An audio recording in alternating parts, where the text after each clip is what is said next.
उसने एक नज़र अपने फ्लैट को निहारा। छोटा है तो क्या हुआ, अपना तो है। यहाँ किसी तरह की बंदिश नहीं, ना कोई वाद विवाद। और यही तो वह चाहती थी। राकेश ने पूरे मन से इस घर को सजाया है। अब चिंता की कोई बात नहीं। अब तुम खुश हो ना रश्मि? देखो, मैंने अपना वादा पूरा किया। अब राकेश अपने स्वतंत्र व्यापार में है और यह तुम्हारा नया किराए का घर है। राकेश की बड़ी बहन उषा उससे कह रही थी। अब तुम अपना घर संभालो। बस हमें चिंता है तो बस यही कि तुम अपनी नौकरी और राकेश के बिजनेस के साथ इस घर को कैसे संभाल पाओगी। यह तुम्हारी बड़ी चुनौती है। दीदी, आपने मुझ पर उपकार नहीं एहसान किया है, वह भावुक होकर बोली। दरअसल मैंने काफ़ी कटाक्ष सहा है और शादी के बाद मैं और कुछ नकारात्मक सुनना नहीं चाहती थी। इसलिए मैंने यह कड़ा फैसला लिया। मुझे दुख तो हो रहा है कि हम मम्मी पापा के साथ नहीं हैं, फिर भी उनके प्रति मेरे मन में पूरा सम्मान है। आप मेरी स्थिति को समझने की कोशिश करें। मैं सब कुछ समझ रही हूँ, तुम चिंता मत करो। कल को उस घर में कुछ बात होती और तब घर छूटता तो ज़्यादा बातें बनाई जाती।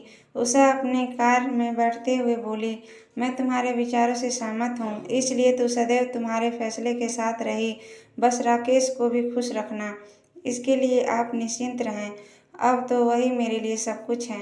उषा दीदी के जाने के बाद वह वापस लौटी। राकेश थका हुआ था, शायद इसलिए सो चुका था। आज रश्मि दीदी ने उसे ढेर सारी बातें बताई हैं। वह उसके अतीत को नहीं जानती, मगर विगत 2 सालों से तो वह उसके अतीत को जानने समझने ही लगी थी। तभी तो वह उसके निर्णय के साथ हमेशा खड़ी रही।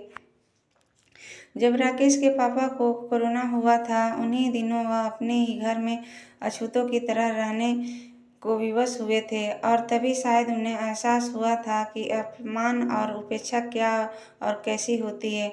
बड़ा बेटा अपने परिवार के साथ अपने ससुराल चला गया कि छूत का रोग है, कहीं उसे भी न हो जाए। वह तो खुद सबसे दूरी बनाए हुए थे, मगर बेटी बहू की व्यंग्योक्ति जैसे उनका पीछा करती थी। एक तो वृद्ध शरीर जिसमें ब्लड शुगर और ब्लड प्रेशर की बीमारी थी, इस पर इस कोरोना ने और कहर ढा दिया। वह तो गनीमत थी कि मम्मी संक्रमित नहीं थी, मगर वे अपने गठिया रोग से परेशान थी। सारा काम धाम बंद था, इसलिए राकेश दौड़ भाग कर उनकी तीमारदारी में लगा था। इसी दौरान उसका परिचय रश्मि से हुआ था। जब वह पैसे निकालने बैंक गया था, कोरोना काल होने के कारण बैंकों से पैसे निकालने में भी मुसीबत थी। गोल गोल घेरे में घंटों खड़े रहो तब कहीं बात बनती थी। ऐसे में रश्मि ने उसकी मदद की और कैश काउंटर से पैसे निकालने में सहयोग किया, तो उसे बहुत अच्छा लगा। बाद में फिर एक शॉपिंग मॉल में उसकी मुलाकात राकेश से हुई, तो वह उससे कॉफ़ी पीने का आग्रह करने लगा, जिसे वह टाल नहीं सकी थी। बातों के दौरान ही रश्मि पता चला कि उसके पिता की हार्डवेयर की दुकान है, जिसमें वह अपने पिता और भाई के साथ बैठता है। वैसे वह अपनी एक अलग कंप्यूटर की दुकान करने को सोच रहा है।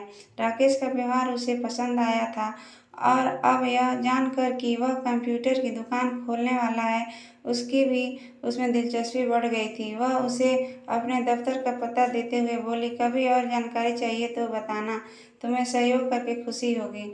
और इस प्रकार वह कभी कभार उसके ऑफिस में चला आता था। वह उसे कंप्यूटर की बारीकियों की जानकारी देती थी। उधर वह मार्केट में कंप्यूटर की दुकान खोलने की संभावना तलाश रहा था। दरअसल राजधानी कॉम्प्लेक्स में उसके पापा ने एक दुकान खरीद रखी थी, जो अभी किराए पर थी। वह देर सवेर उसी में अपनी दुकान जमाने की फिराक में था, मगर इसके लिए पूंजी की भी तो जरूरत थी। वह इस पर अक्सर उससे चर्चा किया करता था। वह उसके लिए उसे बैंक से कर्ज देने की सलाह देती थी, तो वह हंसकर कहता, पापा चाहे तो मदद कर सकते हैं, मगर भैया इसके विरोध में है। कहते हैं कि मैं पहले ही विभिन्न प्रतियोगिता की परीक्षाओं में लाखों उड़ा चुका हूँ, अब और नहीं।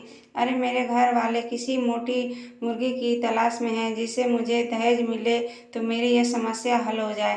ठीक ही तो है, अब देखो कि शायद कोई मिल ही जाए। एक दिन अचानक उसका फ़ोन आया, रश्मि आज शाम को मेरे घर में मेरे जन्मदिन की पार्टी है, तुम्हें भी आना है। मगर लड़कों की पार्टी में मैं क्या करूँगी, यह कुछ अजीब नहीं लगेगा? वह हंसकर बोली, तुम्हारे घर वाले और मम्मी पापा भी क्या सोचेंगे, यह भी विचार करो। तब तो तुम मेरी दीदी से बात करो, तब तुम्हें आने में कोई संकोच नहीं होगा। और उसने अपनी बहन उषा को फ़ोन पकड़ा दिया था। हेलो रश्मि, मैं राकेश की बड़ी बहन उषा बोल रही हूँ। उधर से एक मीठी आवाज़ आई, अब आ जाना भाई, मेरे प्यारे भाई की बर्थडे में इतनी तो प्रशंसा करता है तेरी, जरा मैं भी तो देखूं कि उसकी दोस्त कैसी है। अब जब मैं रांची से यहाँ आ सकती हूँ तो तुम इस शहर में रहकर यहाँ क्यों नहीं आ सकती? बोलो, आओगी ना? अब जब आप इतना कह रही हो तो आ ही जाऊंगी। वैसे आपको मालूम ही है कि छोटे शहरों में बात का बतंगड़ बनते देर नहीं लगती, इसलिए सतर्क रहती हूँ। सतर्क रहना ही चाहिए, समय जो ठीक नहीं है। मगर अब यह छोटा शहर रहा कहाँ, महानगर हो गया है। उनकी इस बात पर उसकी हंसी छूट पड़ी थी। वह कहना चाहती थी कि भले ही यह महानगर हो जाए, मानसिकता तो नहीं बदलती ना। शाम को वह कार्यालय से लौटकर घर आई, फिर तैयार होकर स्कूटी से उसके घर चली आई थी। वहां आते ही उसे पता चला कि मेहमान तो ढेर सारे हैं, मगर घर का नौकर ही नहीं आया था। राकेश की दीदी उषा ने उसका स्वागत किया। उषा को माँ से खुसुर फुसुर करते देख वह बोली, क्या कोई प्रॉब्लम है? मैं कुछ हेल्प करूं?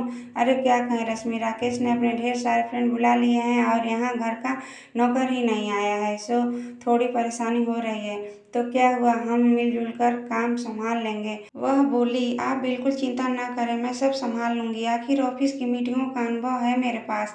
और फिर वही हुआ, उसने सहज भाव से नाश्ते की प्लेट लगाने से लेकर चाय कॉफी सर्व करने का काम को बखूबी अंजाम दिया था। राकेश के पापा बोले, ऐसी बहू हमें मिलती तो कितना अच्छा रहता। इस कहानी का भाग 2 नेक्स्ट वीडियो में मिलेगा। कहानी अच्छी लगी हो तो लाइक शेयर जरूर कीजिएगा।